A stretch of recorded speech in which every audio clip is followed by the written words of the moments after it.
নমস্কার বন্ধুরা, এখানে এসছি একটা মন্দির হচ্ছে খুব সুন্দর। এটা হচ্ছে একটা খুব পুরনো মন্দির এবং এখানে একটি মাতৃমূর্তি আছে। এখানে অনেক পুরনো মন্দির এটা, এবং সেখানে আমি এসছি একটু সন্ধ্যা আরতি দেখবো বলে। পুরোহিত মশাই এসে সন্ধ্যা আরতি করবেন, আমি ওই জন্য এখানে এসে দাঁড়িয়ে আছি।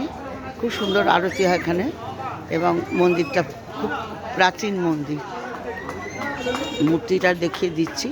এটা খড়দাহ পুরানো বাজারে, অনেক পুরনো অভিজাত জায়গাটা। অনেক মন্দির আছে, রাধা গোবিন্দ মন্দির, কালী মন্দির, কন্যাকুমারী মন্দির। এটা মোটামুটি কন্যাকুমারী মূর্তি বলেই আমরা জানি। খুব সুন্দর একটি মূর্তি, এবং এখানে মন্দিরে ভর্তি পুরনো পাড়া, ঐতিহ্যমণ্ডিত। সেখানে আমি এসেছি একটু সন্ধ্যা আরতি দেখে টেকে বাড়িতে যাব। খুব ভালো লাগে আমার এই সন্ধ্যাবেলা বেরিয়ে, গরমকালে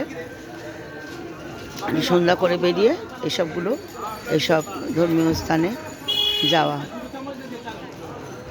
এবং আমার এখন একটুখানি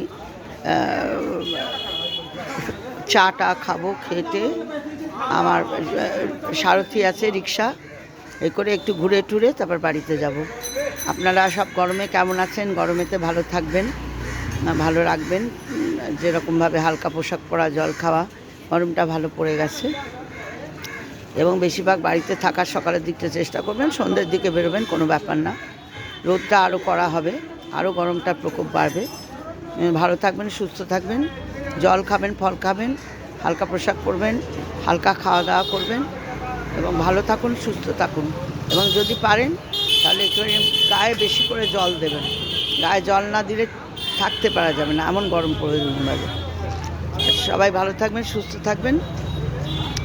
নমস্কার, ধন্যবাদ। এই যে রাস্তা দেখিয়ে দিচ্ছি।